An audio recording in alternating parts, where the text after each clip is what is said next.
This is the Your Money Hour podcast. I am your host, Dakota Grady. So thank you all for joining me, whether you're in South Carolina, California, or even overseas. Thank you for joining me. So if you need help with your personal finances, I can help you there. People are struggling financially due to the pandemic and even before then. So if you need help getting a handle of your money and want to maximize it, check out my website at dakotagrady.com. That's the website again is dakotagrady.com. And if you need help with your accounting and taxes for your business or individuals, check out my website at theatdoc.com. That's theatdoc.com. So tonight I have a guest on my show. I've been knowing this guy for a long time, and he's actually a pastor, Pastor Hasker Hudgens of the Equipping Center in Greenville, South Carolina. I wanted to invite him on the podcast and just talk about leadership and also running a church. So without further ado, Pastor, welcome to the show.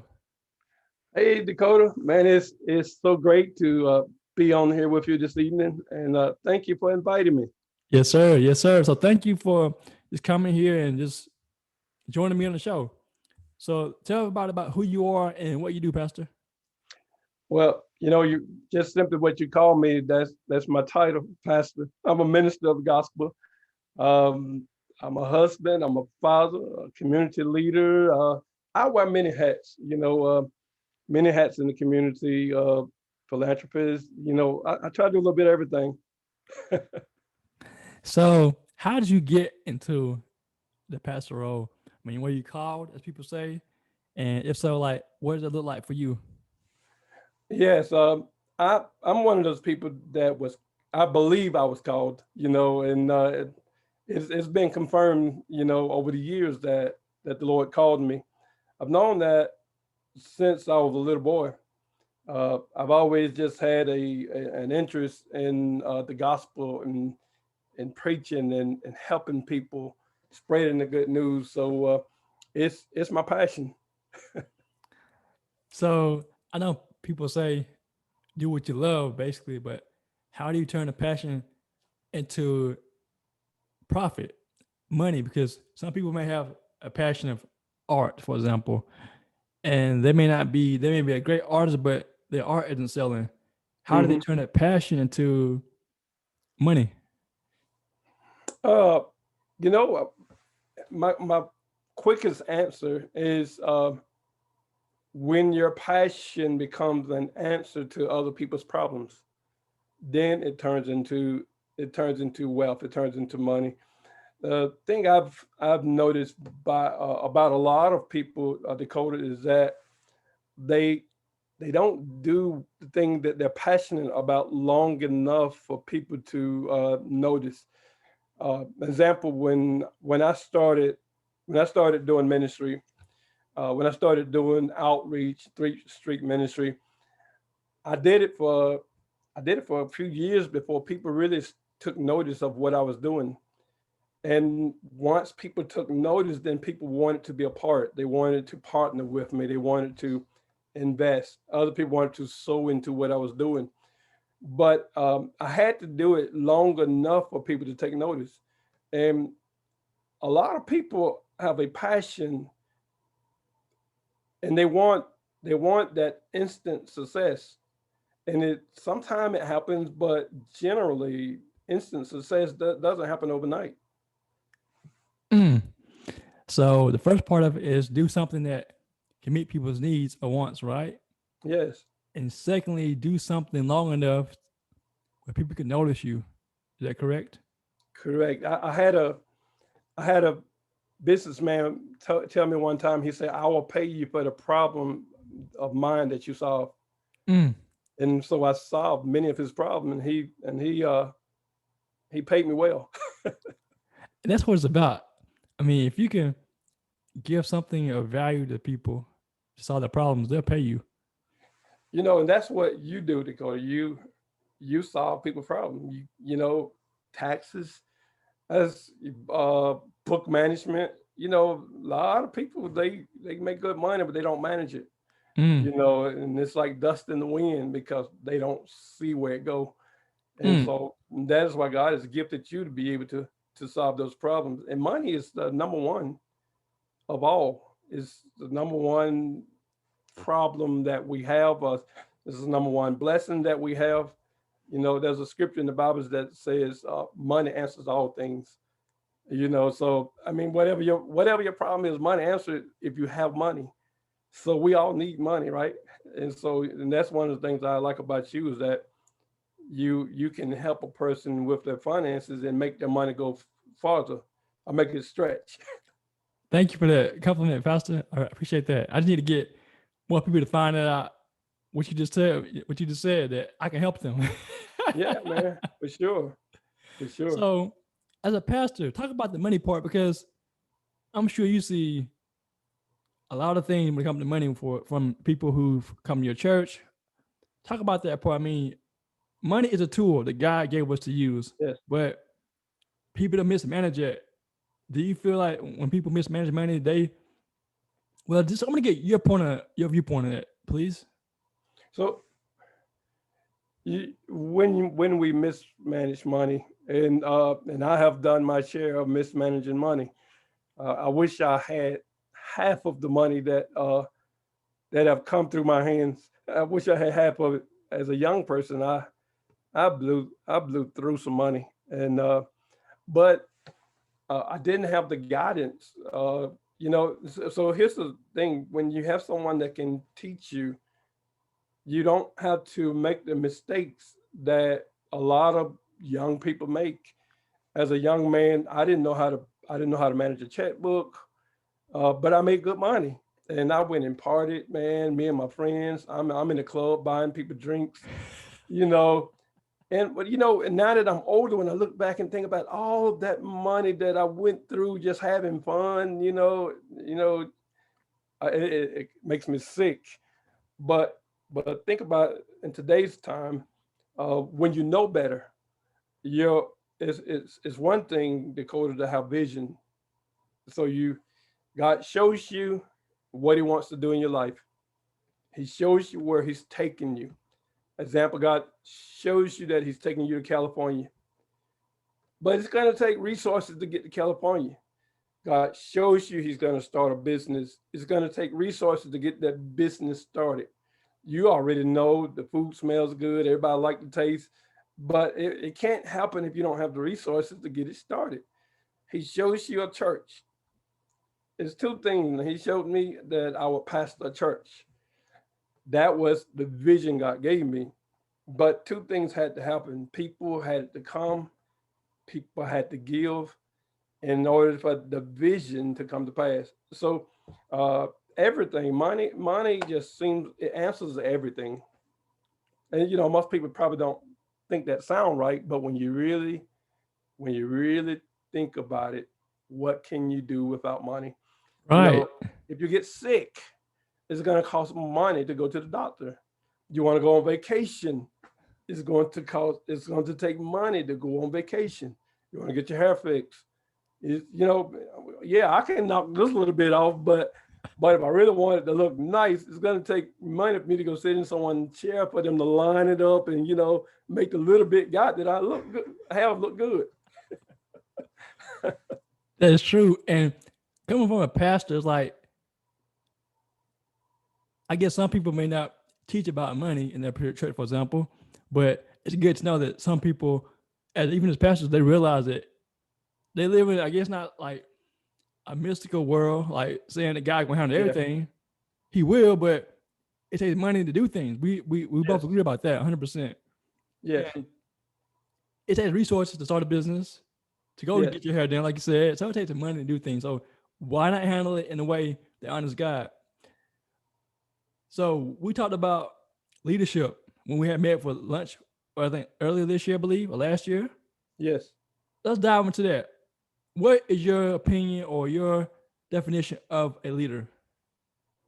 So Dakota, uh, that's a debate that a lot of people have about leaders. Some people say leaders are just naturally made people, naturally born, and then there are other people say leaders are developed. Which do you believe? Do you believe that they're developed or people are born leaders? My opinion, I think people are developed because It's like a Yeah. child growing up. They don't know how to become a mature adult without being led. Yes. Yes. And I agree. I believe that every person, everybody is a leader in some type of way, and everybody is leading whether they know it or not. Sometimes we're leading the wrong way, but we're leading. I used to be in the drug gang before I came to Christ, and I was leading people in the streets. You Mm. know, um, I used to play sports. I was big in sports. I was a leader on the basketball court. And now that I'm a minister, I'm leading people to Christ. I'm leading people with their spiritual walk. But we're all leading some type of way. If you're a husband, you're supposed to be leading your family, your wife. If you have children, you're supposed to be leading your children. Or in some cases, I see children leading their parents. Ooh. But we're all leaders, in some type of way. And it's true, leadership has to be developed, and you never reach that goal where you don't need to be developed anymore. Because the minute that's the thing called the law of the lead, I believe, where when you start hitting your head on the ceiling, that is as far as you could go. But people are not going to follow someone that they are stronger than. So if they are a stronger leader than you, then they're not going to follow you. Mm. So what happens? We have to continue to develop our leadership gifts so that we can go higher in order to take people higher, in order to get stronger leaders to be a part of what we're doing. And when you have a great leader leading other people to become great, then when that person steps away, for example, for a business, if the owner is creating leaders in the business and then he steps away to go on vacation, for example, Yes, he'll have confidence that the business will continue to run because he has people who are capable to run the business, right? right, correct. You know, uh, some of the people that may be watching that may know me, I know you. No, I used to be on staff at a church called Redemption, and I was a strong leader before I got there, and I was reaching people before I got to Redemption.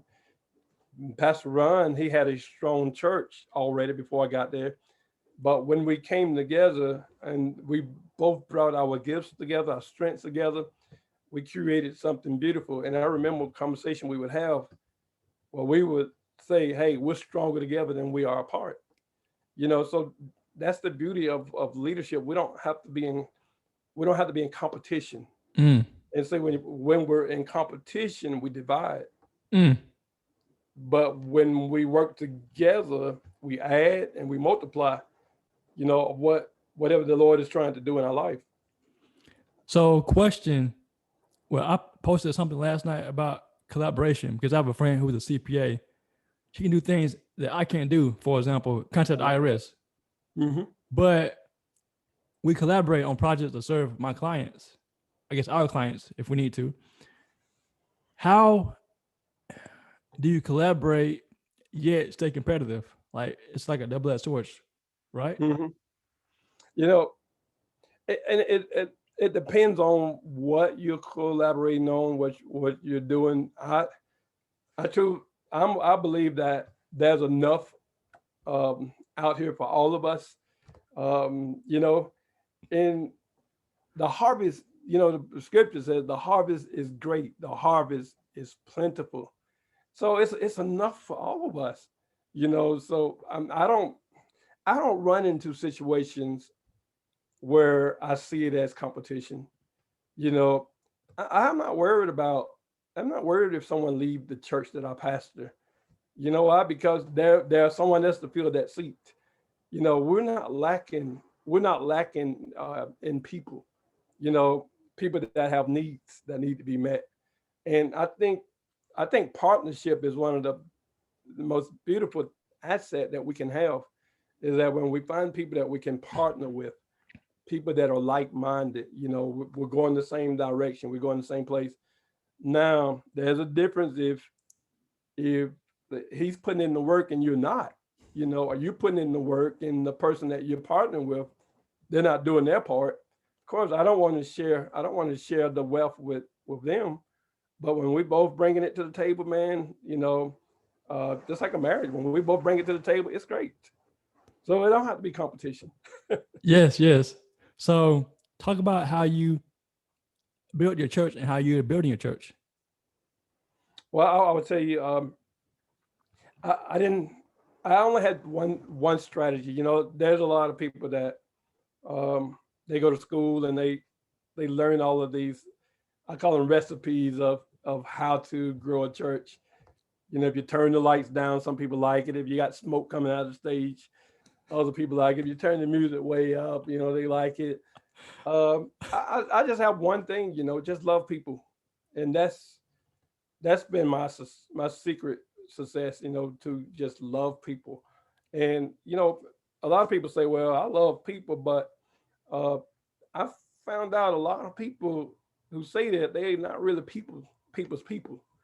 You know, they don't want to be touched. They don't want to shake hands. They don't want to hold babies. You know what I'm saying?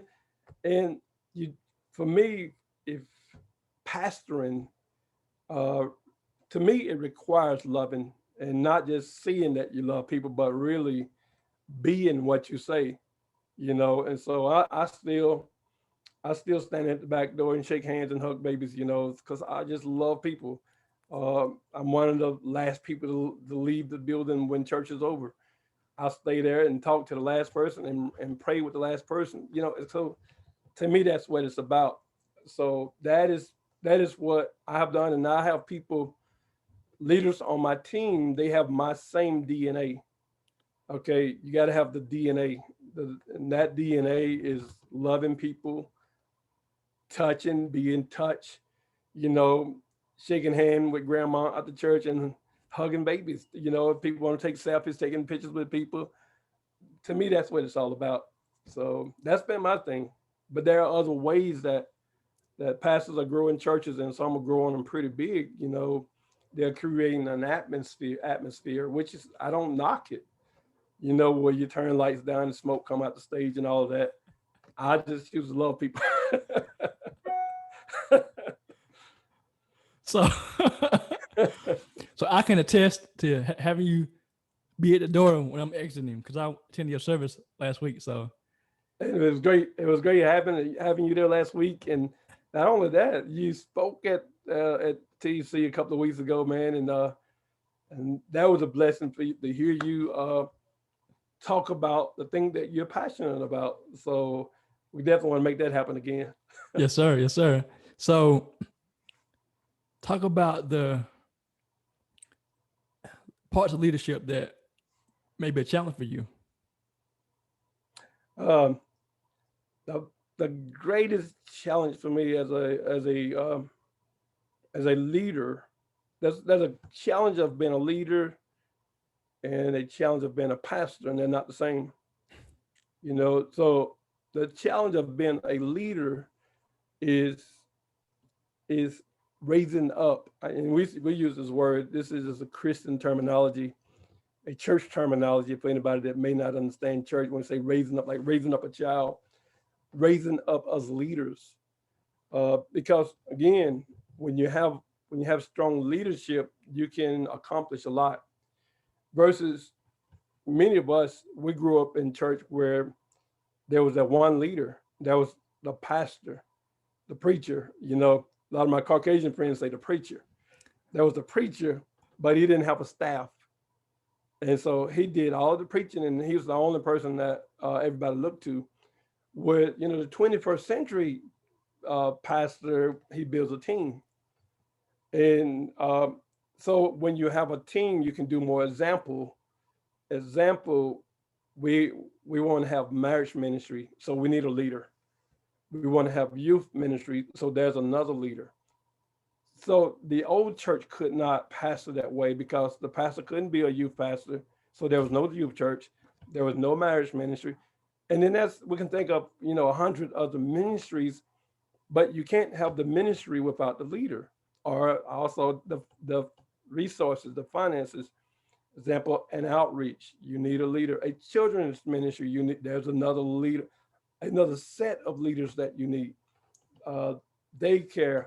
So when you look at that picture, that is my greatest challenge as a leader, because Habakkuk, in the scripture, Habakkuk chapter 2, verse 1 through 3, it talks about write the vision down. God gives you a vision, you write it down, then you wait on the people and the resources to come so that you can begin to walk in the vision, see the vision, and then the vision come to pass. Mm. That is my greatest challenge as a leader, is to seeing other leaders come and lock arms together. Mm. In Dakota, to my surprise, I meet a lot of people. I meet a lot of people, and I don't knock it, to each his own, that they're happy just coming to church. Mm. And that's enough for them to say I went to church, you know, I kept my luck good or whatever. But for me, when I really got into church, when I came out of the streets and I really got into church, started serving God, I wanted to do something. I didn't want to I needed more than just hearing a sermon, even though I needed that most. I needed to put my hands to something. I needed to do something. I needed to be involved. And then by being involved, the leader in me started to come out that I didn't know lived, that was in me. So when you're involved in something, when you're building something, you're doing something, there's a leader inside of you that comes out that you didn't even know was in you, to start pointing the finger, start directing people, start solving people's problems, coming up with creative ways of doing things, coming up with ideas that no one has thought of. You don't know that all of that is in you, but it is, and it doesn't come out until you put your hands to something. So that is my biggest challenge as a leader. My biggest challenge as a pastor is I love strong. So you to in order to love strong, you know what you have to do? You have to give your heart away. In the risk in giving your heart away is that people they're gonna step on it, they're gonna abuse it, they're gonna hurt it. But you can't pastor without loving. So you have to take the risk with everybody and give your heart away. But then how much of your heart do you give away? Man, it seems like the people that you love the most are the ones that hurt you the most. The people that you love the hardest, they're like the first one to walk away from you. But you can't let that stop you from loving the next person to come along. And then you can't let that stop you from loving the next person as hard as you love the last person who walked away or hurt you. So it's a challenge. Wow. So building strong leaders is a challenge for a leader, in your opinion, and then for you, loving people and not letting the hurt stop you from continuing to love people. Is that fair to Right, say? right. That's the Wow. challenge. So before we Because the minute you close, stop loving people as a pastor, you should just give it up and do something else. right. So as we close, what final thoughts do you have, whether it be from leadership, your experience as a pastor, just a husband, father? You have the floor, Pastor. Well, my final thoughts, here it is. I had made 2 pages of notes of things that I thought we would talk about. We didn't talk about any of them, but I'm glad that the conversation went the way that it did. But my final thoughts, to the listener, to anybody that would be listening to this broadcast today, um, is that you go for your dreams, man. Listen, don't procrastinate. Don't put it off. It's always, Lord, I'll do what you asked me to, but not right now. Or we begin to make excuses to talk ourselves out of doing what we know we're supposed to be doing. You're supposed to start the business, but then you give yourself all of these excuses why I can't start now. And fear sometimes will be the thing that will stop you from doing what you was born to do, the thing that God wanted to use to bless you, so you could bless your family, your community, your children, your children's children. Example, years before I started a church, the Lord was telling me to start a church, and I had all of these things like, well, Lord, let my children graduate from school, and then I start the church. Well, Lord, I always had this excuse. Well, Lord, give me a wife, and then I start the church. And it was always something else, and just kept putting off what God was calling me to do. And then I started asking God, well, how are we going to pay for this? And God, it seemed like God got quiet. I'm like, where the money coming from? And it was like he got quiet. Where the people coming from? It was like he got quiet. But the thing was, once God tell you that you can do something, or he show you, or he asks you to do something, then he's already solved the problem of money and people. We just have to obey. And so here it is, Dakota. I started the church, and then I started a second church, in Spartanburg. So I have two churches, I had so much fear, and God wasn't going to provide, and I didn't never think he was not going to provide, but I didn't think anybody would follow me. Here I am. I've been in the city for all my life and winning the city and running buses and picking up people for church. And then when it came time to do my own thing, fear gripped me, and I didn't think I could do it, and no one would support it. And first day, the building packed out. The first day, the offering was just huge. And it was like, then the Lord said, listen, don't ever be afraid again. And then he said, don't be afraid to talk about money. Mm. Because here I am, I'm thinking, well, that's the last thing people want to hear is a pastor talk about money. But then he was saying it's the most important thing that people need to hear is their pastor talk about money. Because if you are if you're broke, you're seeking answers. If you're working a job you hate, you need your pastor to speak to that, or somebody to speak to that, to unlock the potential that is in you. And so we can't go by that barbershop talk that many of us hear. They just want your money. I want to help people get money in their hands. I want to talk to people that they don't live and make the mistakes that I made. I worked a job 18 years that I hated. 18 years that I hated. And I don't want to see anybody else do that. And why did I do that? Because I didn't have the faith that I could do something more. I didn't believe that I could have my own business, and that job that I worked 18 years that I hated, I make what I made in a week, I make in a day now, Mm. you know, because I'm doing what I'm passionate about. I'm doing what I love. And when you're passionate about something and you love what you're doing, it draws people to you. Now, Awesome. I'm not going to draw to anybody that's complaining about what they're doing and they don't like what they're doing. I'm not trying to be a part of whatever they're doing. But when I find someone that loves what they're doing and they're passionate about it, like I saw a lady one time, she was cleaning floors and she was mopping that floor and she was praising God. That drew me to that lady who was praising God, mopping that floor and loved that floor, loved what she was doing. It's same with someone that's cooking or cutting hair or whatever. If they're passionate about what they're doing, then man, you got my attention. And so I'm just saying, be passionate about whatever it is you're doing or going to do and go for it. You're not getting any younger. And it's true, we only have one life on earth to live. So when you're going to do it? I'm saying do it now. Awesome. So real quick, how can people find out about you and your church, Pastor? Okay, so you can visit the church's website, and it will always tell you. We try to update it where we're located, and so forth, what we're doing, and it's called the Equipping Center .co. And let me spell it out: TheEquippingCenter.co. That was long, right? The